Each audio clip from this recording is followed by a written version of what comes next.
राधे राधे। बोलिए श्री बांके बिहारी लाल की जय। कल तक हम सभी ने कार्तिक मास महात्म्य की संपूर्ण कथा के अंतर्गत अध्याय 25वें का श्रवण किया था, जिसमें हमने कथा में सुना था कि कलहा जो राक्षसी थी उसको किस प्रकार कार्तिक मास के पुण्य फल से मुक्ति मिली। और आज हम 26वें एवं 27वें अध्याय का श्रवण करेंगे, लेकिन उससे पहले प्रतिदिन की भांति सबसे पहले श्री बांके बिहारी जी की मंगल चौखट पर माथा टेकते हैं। नमः कुंज बिहारिण्यै नमः कुंज बिहारिणे स्वामी श्री हरिदासाय गुरुणाम गुरुवे नमः। सब द्वारने को छोड़ के आयो तेरे द्वार, हे वृषभान की लाडली सबकी ओर निहार। राधा मेरी स्वामिनी मैं राधे जू को दास, जन्म जन्म मोह दीजियो श्री वृंदावन को वास।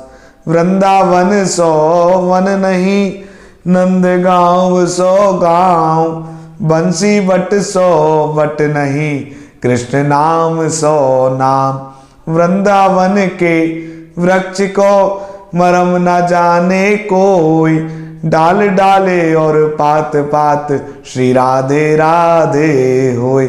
और अब यमुना जी के भी दर्शन करते हैं।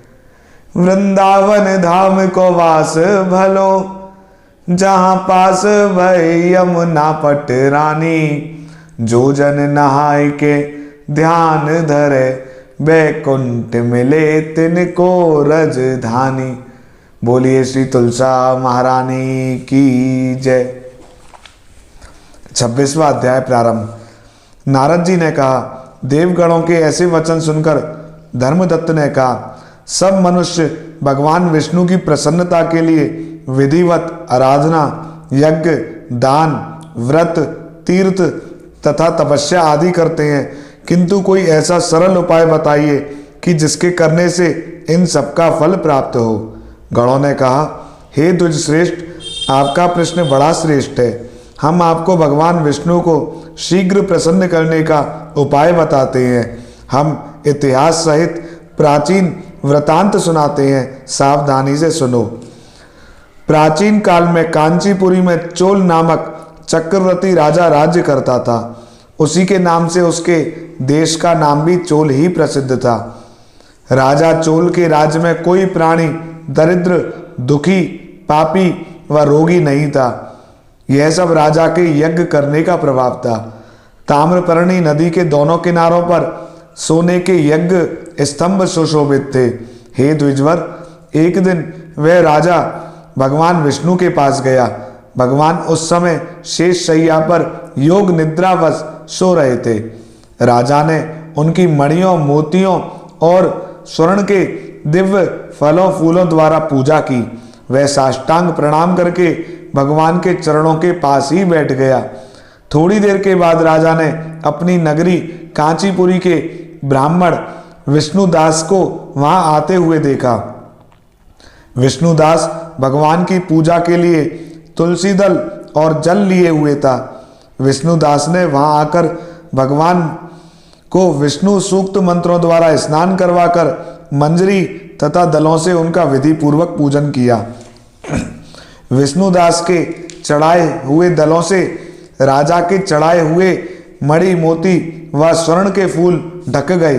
राजा यह देखकर क्रोध में भरकर बोला, ढोंगी मूर्ख, तूने मेरी चढ़ाई हुई मणियों, मोतियों व सोने के फूलों को तुलसी दल व अपने सादे फूलों से ढक दिया है।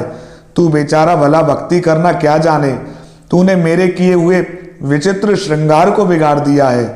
राजा की बात सुनकर विष्णुदास को भी क्रोध चढ़ गया और वह राजा के गौरव को तुच्छ समझकर कहने लगा, हे राजन, तुम भक्ति करना नहीं जानते, तुमको अपने धन का घमंड है। बताओ, आज से पहले तुमने भगवान के कितने व्रत किए हैं? देवगण ने कहा, ब्राह्मण के ऐसे वचन सुनकर राजा ने घमंड से हंसकर कहा, हे विप्र, भगवान की भक्ति के अभिमान से यदि तू ऐसी बात कर रहा है तो मैं पूछता हूं कि तेरे जैसे भिखमंगे ब्राह्मण में भगवान की भक्ति ही कितनी है, क्योंकि तुमने आज तक भगवान की प्रसन्नता के लिए कुछ भी नहीं किया, ना तो कोई मंदिर ही बनवाया, तो तुम भला इस प्रकार की भक्ति का जैसी कि तुम कर रहे हो क्या गर्व कर सकते हो। यहाँ जितने भी ब्राह्मण बैठे हैं मेरी बात को ध्यान पूर्वक सुने और देखें कि भगवान विष्णु के दर्शन मुझे होते हैं या इसे होते हैं। इसके बाद दोनों की भक्ति के संबंध में आप लोग जान लेंगे। देवगण ने कहा।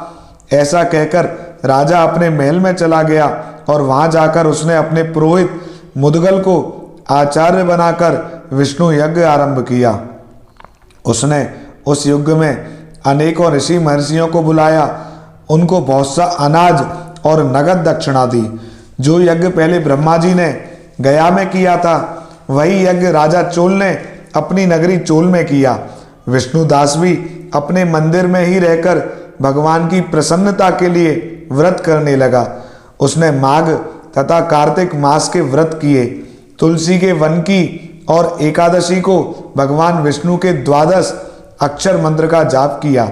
वह भगवान को प्रसन्न करने के लिए गीत गाता रहा व नृत्य करता रहा। नित्य प्रति वह व्रत करता था, भूमि पर सोता, हर समय भगवान विष्णु का स्मरण करता और सब प्राणियों में समदृष्टि से भगवान को ही देखता था। उसने भगवान को प्रसन्न करने के लिए माघ तथा कार्तिक के व्रत भी किए और उन व्रतों के नियमों का पालन भी किया और उद्यापन भी किया। और इस प्रकार राजा चोल और विष्णुदास द्वारा दोनों को आराधना करते हुए बहुत दिन बीत गए। अब 27वां अध्याय। गणों ने कहा, विष्णुदास एक दिन भोजन तैयार करके भक्ति में तल्लीन था कि कोई उनका भोजन चुरा के ले गया, लेकिन सायंकाल की आराधना हो सके और व्रत भंग ना हो, इसलिए उसने उस दिन दोबारा भोजन तैयार नहीं किया। श्री नारद जी ने कहा, हे राजन, इस तरह लगातार 7 दिन तक कोई दूसरा भोजन चुराता रहा।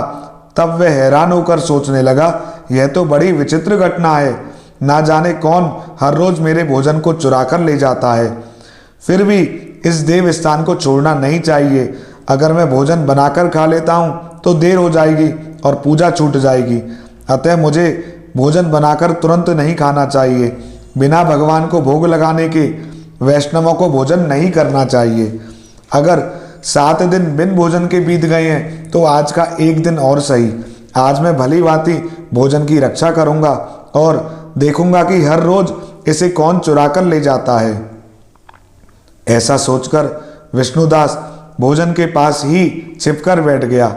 उसने थोड़ी देर के बाद देखा कि वहां पर एक चांडाल आया, जिसका शरीर अत्यंत दुर्बल था। उसके शरीर पर केवल चमड़ी ही चमड़ी दिखाई देती थी। जब वह चांडाल भोजन चुराकर चल दिया तो विष्णुदास ने उसे पुकारा, हे भाई, यह रूखा भोजन ले जाकर क्या करोगे? घी भी लेते जाओ। ऐसा कहकर वह श्रेष्ठ ब्राह्मण आगे को बढ़ा। विष्णुदास को अपनी ओर आते देखकर वह चांडाल तेजी से दौड़ने लगा। वह ब्राह्मण से डर गया, लेकिन निर्बलता के कारण दौड़ भी नहीं सकता था। अतः वह भूमि पर गिर पड़ा और मूर्छित हो गया। चांडाल को मूर्छित देखकर विष्णुदास लपककर उसके पास पहुंचा और अपने वस्त्र से उस पर हवा करने लगा। और इसके बाद उसने जो कुछ देखा उसे देखकर वह आश्चर्यचकित रह गया। उसने देखा कि उसके सम्मुख शंख, चक्र, गदा, पद्म, पीतांबरधारी, चतुर्भुजी रूप, अलसी के फूल के समान वाले छाती में कौस्तुभ माला से सुशोभित साक्षात श्री भगवान विष्णु खड़े हुए हैं। भगवान का दर्शन करके सात्विक भाव से मुक्त वह श्रेष्ठ ब्राह्मण उनकी स्तुति तथा प्रणाम कुछ भी ना कर सका। वहीं पर सब इंद्र आदि देवता भी उपस्थित हो गए। गंधर्व तथा अप्सराएं आकर गीत गाने लगी और नृत्य करने लगी। ब्राह्मण उन्हें प्रणाम करने के लिए ही उतावला हुआ, त्यों ही वहां संपूर्ण देव, गंधर्व और अप्सराएं आ गईं। नृत्य संगीत होने लगे।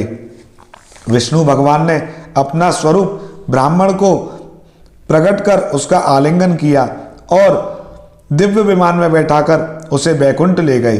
दिव्य विमान में ब्राह्मण को विष्णु जी के साथ जाते हुए चोल राजा ने भी देखा। उसने अपने गुरु आचार्य मुदगल को कहा, मैंने जो यज्ञ आदि किए हैं वे सब व्यर्थ हुए। जितनी दान दक्षिणा मैंने ब्राह्मणों को दी वे असफल हुई। विष्णु भगवान के दर्शन नहीं हुए। विष्णुदास ब्राह्मण ने केवल श्रद्धा से भक्ति की, उसके प्रभाव से विष्णु भगवान ने आकर उसको दर्शन दिए। इसलिए भक्ति ही सर्वोपरि है। मुझे विष्णु भगवान के दर्शन के लिए राजकाज त्याग कर भक्ति करनी चाहिए।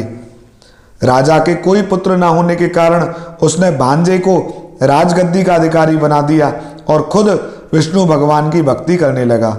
बहुत काल तक भक्ति करने के बाद भी विष्णु जी ने दर्शन नहीं दिए तो वह अग्नि कुंड में कूद पड़ा।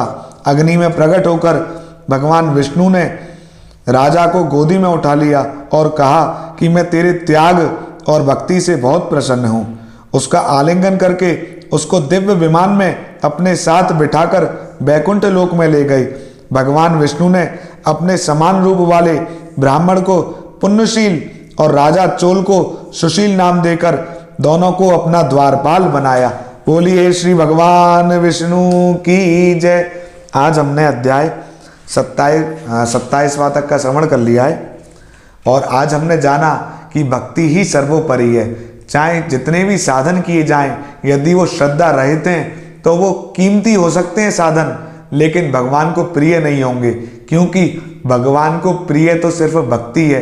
प्रेम सहित भक्ति करें। बोलिए श्री बांके बिहारी लाल की जय। हमारे ठाकुर जी सिर्फ और सिर्फ प्रेम के भूखे हैं। आप सभी को यह वीडियो पसंद आई हो तो लाइक करें, शेयर करें, और यदि आपने हमारे YouTube चैनल श्री बांके बिहारी जी एवं Facebook page Banke Bihari temple को लाइक नहीं किया है तो लाइक करें, चैनल को सब्सक्राइब करें और आगे भी शेयर करें। बोल श्री बांके बिहारी लाल की जय। जय जय श्री राधे। कुंज बिहारी श्री हरदास।